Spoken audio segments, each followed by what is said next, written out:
Maestro Fernando Casado, muchas gracias por recibirnos de nuevo en su hogar. Siempre es un placer conversar con usted. Hombre, el honor es mío. ¿Cómo se siente? Atrevido. ¿Atrevido? Sí. La salud, ¿cómo sigue? Yo diría que mejorando. Mejorando. Es un gran privilegio de la vida. ¿Sigue haciendo lo de siempre? ¿Investigando, escribiendo? Leyendo, Leyendo, más que todo. más que todo. ¿Qué va a pasar con ese tesoro que tiene usted? Porque es bueno que la gente sepa que usted es un gran investigador de la cultura dominicana y que en ese sentido tiene varias obras escritas que deben quedar para la posteridad, para que las nuevas generaciones investiguen y conozcan más a su país. Yo he aprendido mucho las veces que he conversado con usted y sobre todo cuando he leído sus escritos. ¿Qué va a pasar con esa joya que usted tiene aquí en su hogar? ¿Qué te digo? La lectura no es algo que se puede obligar a la gente. La lectura nace. Ese entusiasmo va naciendo quizás con el mismo logro de los conocimientos y los descubrimientos que se hacen. Y ¿qué digo? Depende de las generaciones futuras y el aprecio que le den a ciertas cosas. Tarde o temprano se darán cuenta de que las cosas que uno dice son ciertas y tienen su base histórica, fundamentalmente. Entre esas cosas que usted ha dicho y que han revolteado el avispero en alguna ocasión, es de que el son es dominicano. ¿En qué se basa usted, maestro? Muy simple. Cuba fue colonizada por nosotros, los dominicanos. Fuimos los que fuimos a Cuba. Fue un grupo del ¿cómo se llamaba? El gobernador en Asua, que después estuvo en la Florida y descubrió la Florida. Nosotros descubrimos También. los americanos. Nosotros descubrimos los americanos. El que descubrió la Florida fue de aquí, ese mismo. Sí. El que fue a Cuba. Sí, después que fue a Cuba fue ahí y descubrió la Florida. Así mismo. Es que 19 años después, las guitarras estaban aquí ya.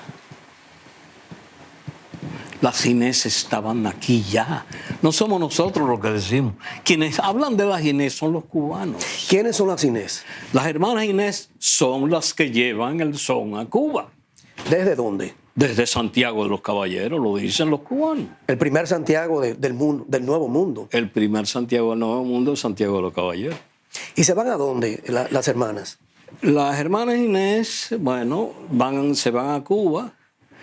Dice que fueron las primeras que cantaban en las iglesias. Y sobre todo algo que no se ha pensado, y que yo lo digo en ese libro, en uno de esos libros.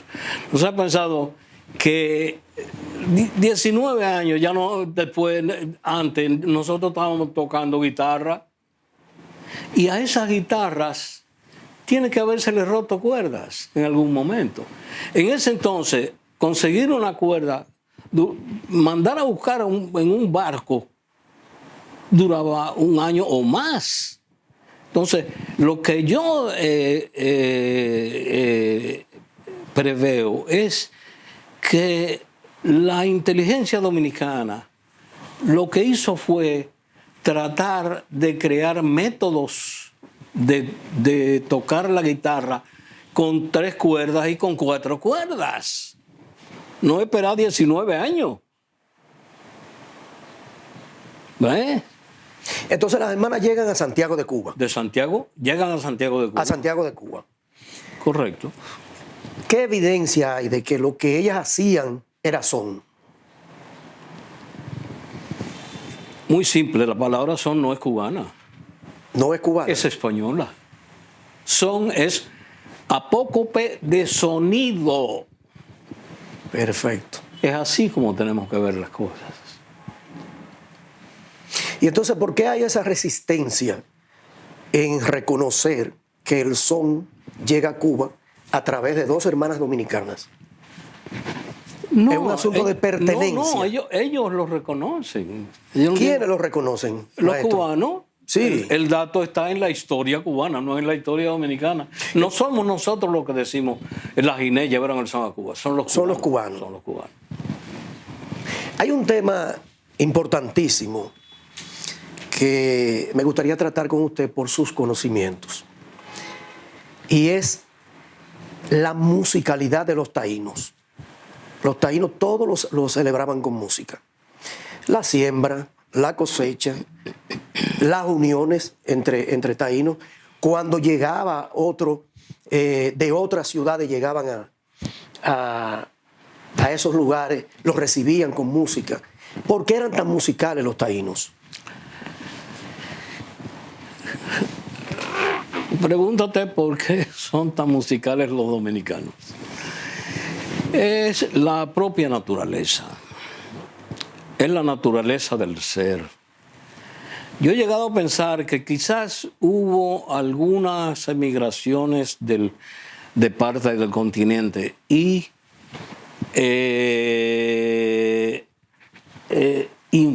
importantes, porque encuentro nombres que coinciden en nuestro país y en México, Panamá, nombres históricos, sí, del pasado.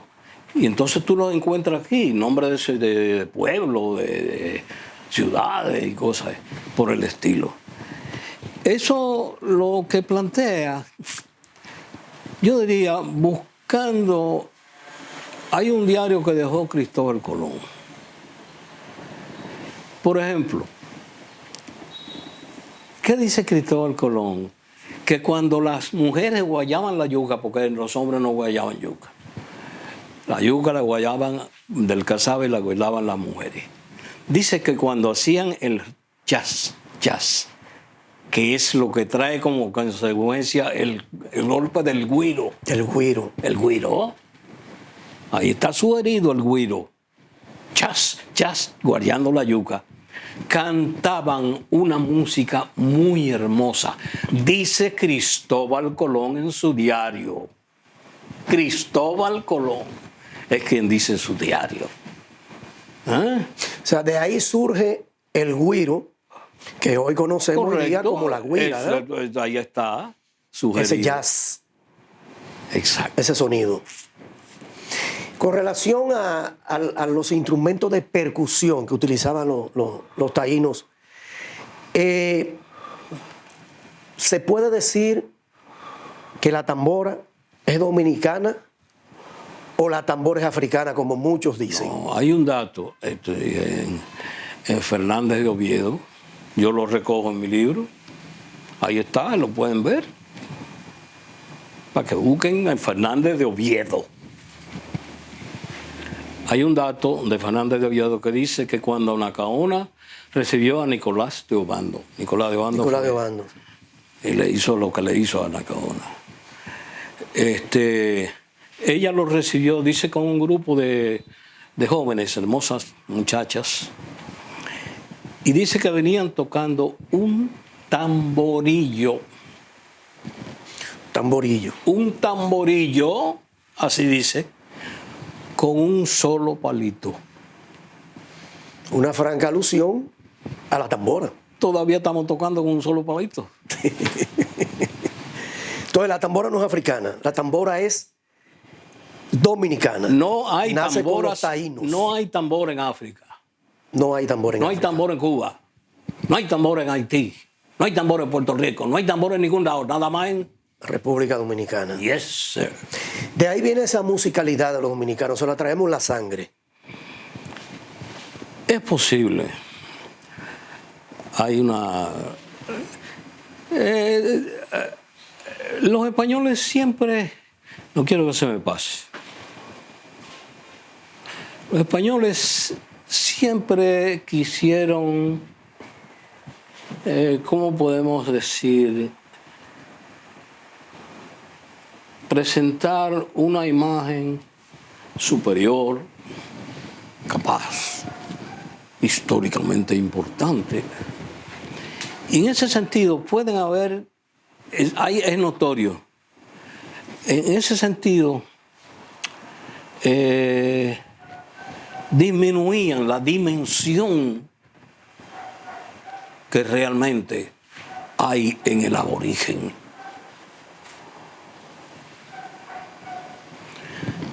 Te explico.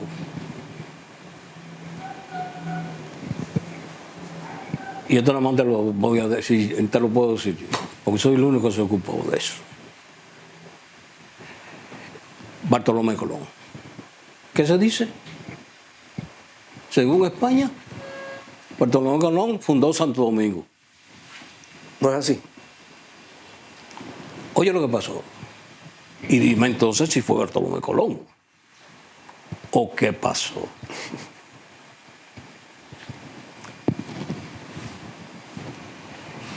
Cuando vino Bartolomé, Colón no estaba en la isla. Colón había salido estaba por el norte de Cuba, por ahí, buscando una salida para el Asia y qué sé yo, qué sé yo. Y cuando él llega, dice que uno de sus tripulantes se llamaba, ¿tú sabes quién habló de ese sujeto? El padre Vicente Rubio. Habla de él, encontró el nombre de él. Ese era uno de los marineros, tuvo un encuentro con otro compañero. No estaba Colón en el norte, estaba por Cuba. Sí. Tuvo un encuentro, creyó que lo habían matado y salió huyendo por toda la costa norte para que no lo fueran a fusilar. Sí. Y llegó a la ría de los Amas. Cuando llegó a la ría, la que gobernaba era Osema. No el cacique había muerto, por eso estaba gobernando ella, se llamaba la reina Osema. Se enamoraron. Oye, qué episodio romántico tan hermoso, anterior a la fundación de Bartolomé. Anterior a la fundación Bartolomé de la ciudad. está en la Isabela. Miguel Díaz. Miguel Díaz de Aux. Así se llamaba el marinero. El marinero. Miguel Díaz de Aux conoce cuando viene a la reina Osema y se enamoran. Tuvieron hijos. El padre Vicente Rubio dice que tuvo un hijo, él encontró los papeles allá en el Archivo de Indias, el padre Vicente Rubio, y yo digo que tiene que haber sido más de uno. ¿Por qué? Muy atrevido de mi parte, pero la lógica, muy simple. Se hizo cristiana y es uno de los ¿qué te digo? De los síntomas de que la inteligencia del aborigen no era tan simple. No era tan simple, ¿no? Como aquella mujer aborigen comprendió la profundidad de la fe cristiana y la aceptó. Se cambió el nombre. Se quitó el nombre de Osema y se llamó, ¿cómo que se llama? Catalina. Catalina. Ese nombre que tiene Punta Catalina. Es en honor a ella. Es por eso. En honor a esa cacique. Lo que yo digo de que tiene que haber tenido más de un hijo es por una razón lógica. Porque hay una isla Catalina y hay una isla Catalinita. Exactamente. Entonces, lo de la isla Catalinita es posible que hubiera una hija. Yo lo planteo. Todo eso ocurre. Ya cuando ellos están enamorados, la historia es la que dice, no soy yo, quien le dice quien comienza a sentirse afectado, solitario, es Miguel Díaz. Se cansó de buscar oro. Ella, la reina, le dijo, Catalina, le dijo que por Jaina, por ahí, por esos ríos había. Él consiguió el oro que pudo y le dio la impresión al punto de que ella le dice, pero trae tus amigos, tráelos de allá, que yo los protejo. Y ahí es que viene Bartolomé Colón. A la ciudad. A Santo Domingo. A la margen oriental, que estaba en ese momento en la margen oriental. La margen oriental estaba de este lado. Allí. Sí, sí. Donde hoy se llama Isabelita. ¿Por qué se llama Isabelita? Por la Isabela. Por eso que se llama ahí la Isabelita. Se trasladan de la Isabela aquí y ahí se llama la Isabelita. Isabelita. Tiene sentido, mucho sentido. Todavía se llama Isabelita. 5 siglos después. Esa unión entre Catalina sí. y Miguel era bien vista por los demás caciques. Tengo la impresión de que sí, de que no hubo problemas, de que no hubo... Se estaba desmoronando en ese entonces el caciquismo. Había una intención agresiva de parte de los españoles. Y lo que yo aprecio es que la inteligencia aborigen se dio cuenta, como se dio cuenta del cristianismo, de que muchas cosas que habían traído los españoles eran aprovechables, eran beneficiosas para su sociedad. Y tuvieron razón. ¿Y cómo se da? ¿Cuál es el hecho histórico que se da para que la historia registre de que Bartolomé Colón crea la ciudad, funda la ciudad de Santo Domingo? La intención española. La intención española. De dimensionar lo español, entonces lo para acá. Tú quieres una dimensión más grande que la de Enriquillo. El cacique Enriquillo. Sí, sí. ¿Tú sabes lo que hizo Enriquillo? Cuando Enriquillo se debutó y se fue a la loma, los españoles creyeron como que iban a jugar, a comer con su dama, con como su se dama, dice. a jugar con él, ¿no? Y dice que la historia que le mandaron un sacerdote, para que tú te des cuenta quién es Enriquillo. Enriquillo se lo encueró y se lo devolvió en cuero. Eso hizo Enriquillo. Lo mandó sin ropa. Sin ropa se lo devolvió al sacerdote. Eso tiene un simbolismo. Muy claro. A mí ustedes no me engañan. Eso fue lo que le dijo. Van a tener que matarme. Eso es Enriquillo. ¿Qué pasó? El rey de España, de rey a rey, le manda una carta a Enriquillo.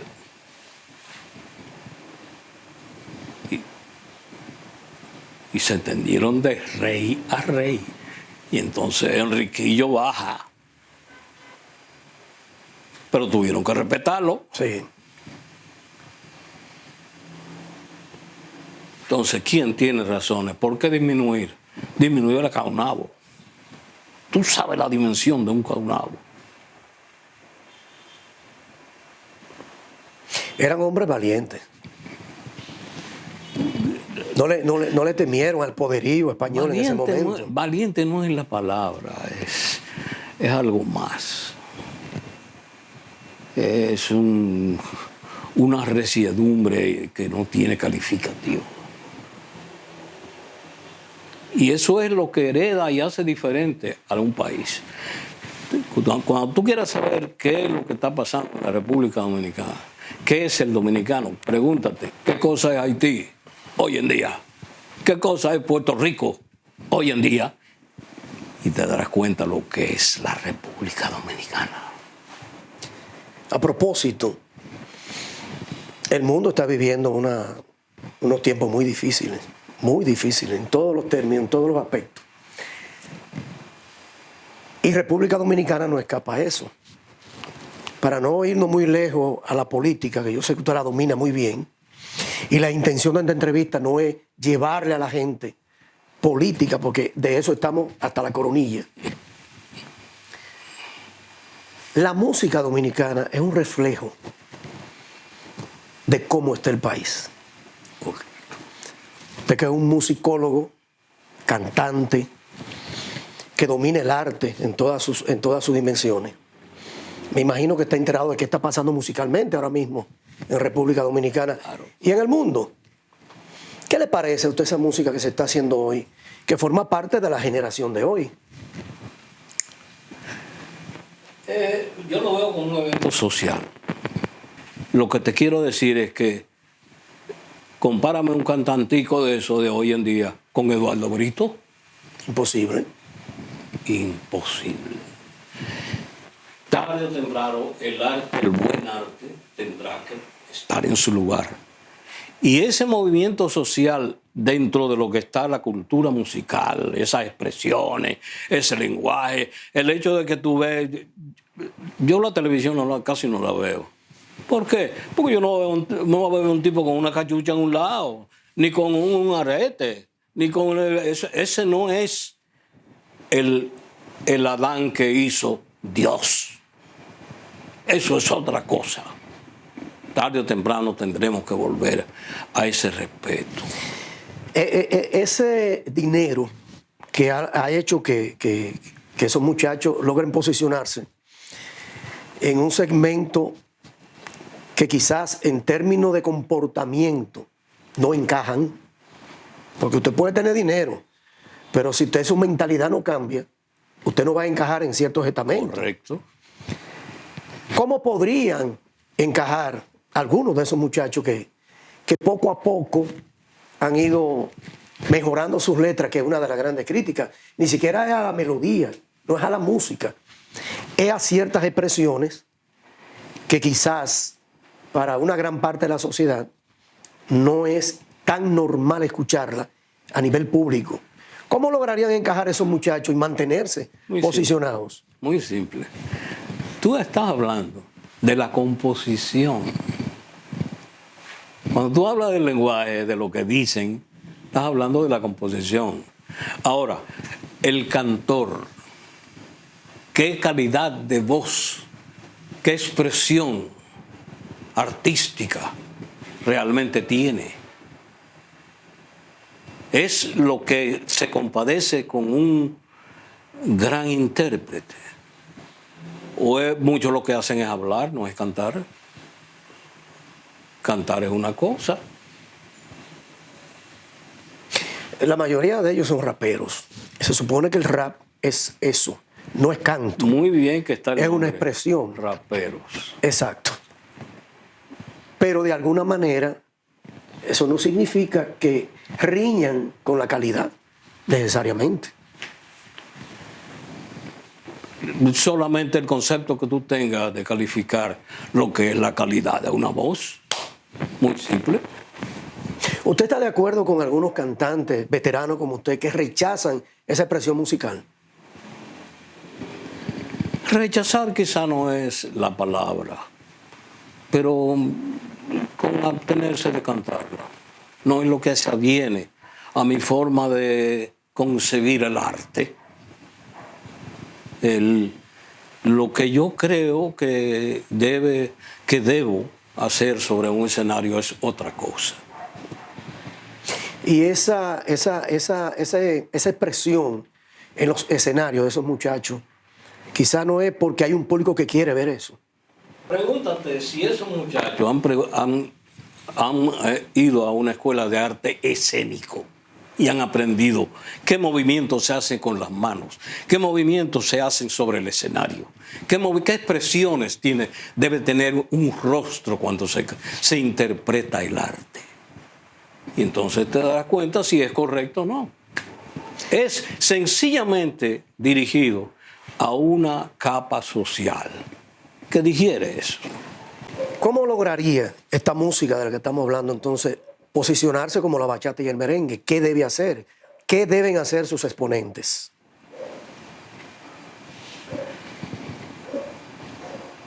Yo diría que es lo que hemos estado hablando desde un principio.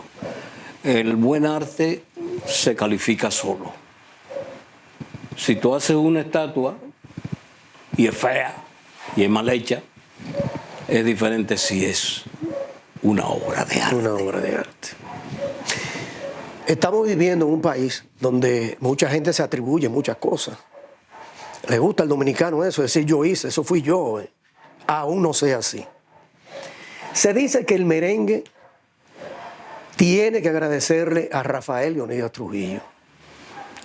Que Rafael Leonidas Trujillo es quien coge el merengue, lo saca de la calle y lo lleva a los grandes salones.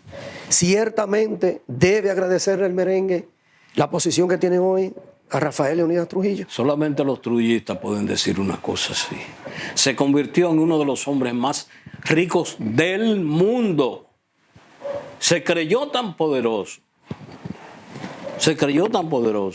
Que fue al país de los americanos y secuestró a un hombre y lo trajo para acá y lo mató. Galíndez. Eso fue el inicio. El error. El querer ser tan poderoso que podía hacer lo que le diera la gana. La vida no valía nada para él. Solamente los que vivimos esa etapa sabemos lo que significó vivir bajo el temor y el miedo permanentemente. Fue perseguido. La gente no se atrevía no a hablar de Trujillo, a pensar en contra de Trujillo. Así vivíamos. ¿Fue perseguido usted?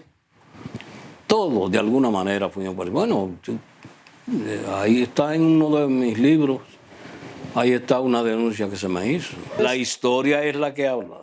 Y la historia dice que República Dominicana tiene una de las democracias más fuertes de todo el mundo. Ejemplar.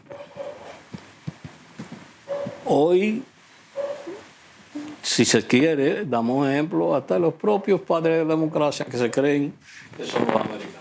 Han tenido que darse cuenta de que hay una dimensión diferente entre el pueblo dominicano y el resto. Te pongo un ejemplo. Los americanos trajeron el béisbol en el 16. Nosotros jugábamos, los indios jugaban pelota, ¿eh? Los indios, sí.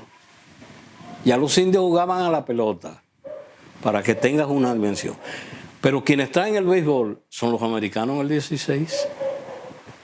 ¿Quiénes son hoy en día las grandes figuras del béisbol norteamericano? Una máquina de producción de peloteros. Dominicanos. No podemos conversar con Fernando Casado sin tocar el tema de ese hecho histórico que fue Miss Universo, República Dominicana, en 1977, en el Teatro Nacional, que en ese momento no era Eduardo Brito, pero es el Teatro Nacional Eduardo Brito. ¿Cómo se da ese encuentro entre Fernando Casado y la producción de Miss Universo? Esa es una buena interrogación. En algún momento tendremos la respuesta, fíjate. No se tiene todavía. Por esto, según está en uno de mis libros, toda la descripción de los que ha sido la Miss Universo desde que comenzó a proyectarse hasta el sol de hoy. Están ahí todos. El primero fue un cuarteto. Trabajó un cuarteto.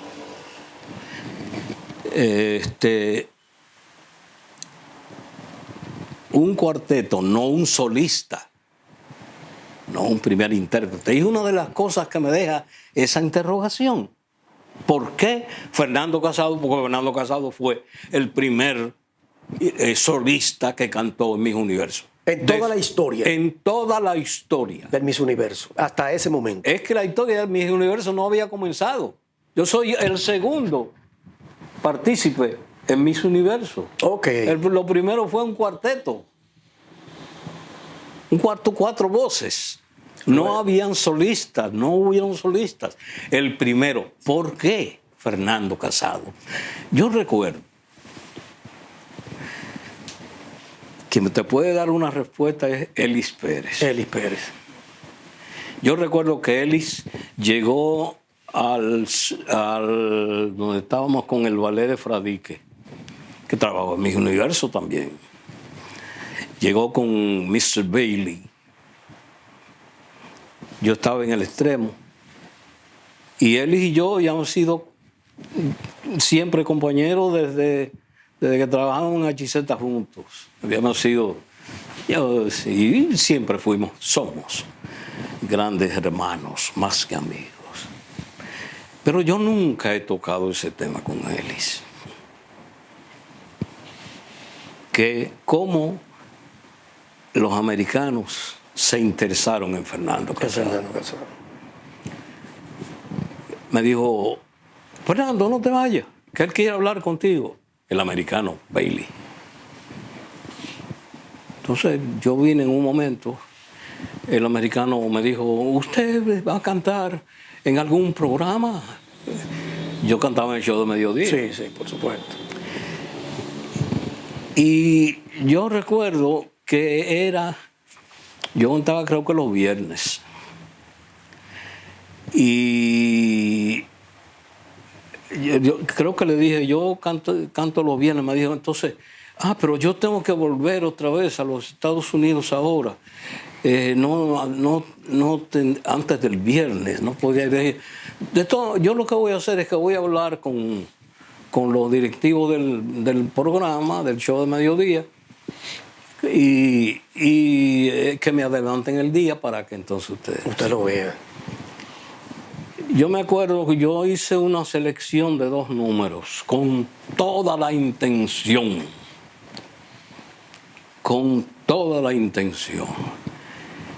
Era... no me voy. Amor por ti. Mi amor por ti, un número de Solano y cómo besabas tú, sí. No fue, como besabas tú fue una selección final que yo hice. Yo digo cuando cantamos en la emisora, y yo recuerdo que estaba también López en el programa. López Balaguer. Y no fue casualidad. No fue casualidad. Cuando yo llegué, López estaba molesto porque me habían puesto a cerrar.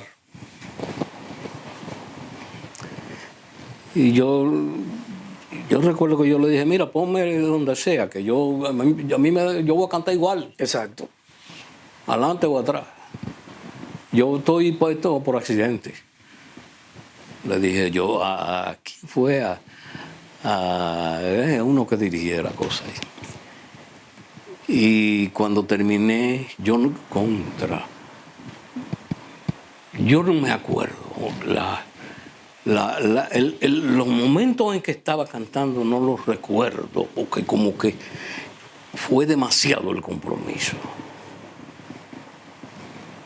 Y cuando estaba cerca del piano, y cuando Ellis vino, me dijo, Fernando, no te vayas, que él quiere hablar contigo. Y él se acercó, Mr. Bailey, se acercó a mí y me habló en inglés. Me dijo, lo único que yo recuerdo de todo lo que me dijo es, very professional. Mr. Casado, very professional. Es lo único que recuerdo.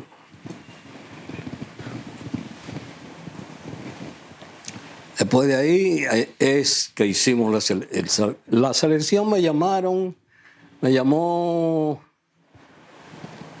¿cómo se llama este León? Que a veces escribe, que era locutor, sí, hombre. Me llamó, él estaba entre los que estaban en la organización. Me dijo, prepara 2 canciones y vamos mañana al estudio B de la Voz Dominicana. Y estaba, yo recuerdo, habían 2 muchachas, la hija del que era dirigente del Central Romana y otra más, que no sé, no me acuerdo quién era. Y estaban ahí, estaba Mr. Bailey. Y cuando yo canté Mi amor por ti, no le hicieron mucho caso a la canción de Solano. Y entonces canté Como me besabas tú, Y la esa, criolla. Y él me dijo, Mr. Casado, ¿esa canción es realmente dominicana? Le dije, yo no tengo duda. Me dijo, cualquier dominicano que la oyera en cualquier lugar del mundo sabría que es una canción dominicana. Le dijo, no tengo dudas. Pues esa es la que va. oye, el concepto que tenía, el de la universalidad de lo que iba a salir por televisión. Correcto. De tu hermosura, tus dulces labios suelo evocar. Correctísimo. Y yo recuerdo...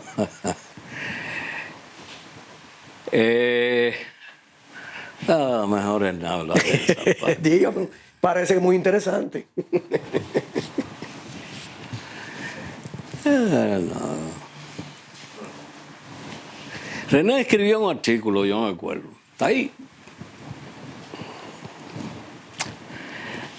Pobre René. René obedecía a determinados intereses. Y yo recuerdo que Solano me llamó. Solano me llamó esa mañana. Y yo le dije, Fello, no te preocupes. Esta noche, cuando el spotlight Se centre ahí. se centre en el escenario del Teatro Nacional, ¿tú sabes quién va a estar ahí? Yo. Y solté La palabra. la palabra. Maestro, gracias de nuevo por habernos recibido en su hogar. Siempre será un honor poder conversar con usted. El honor es nuestro.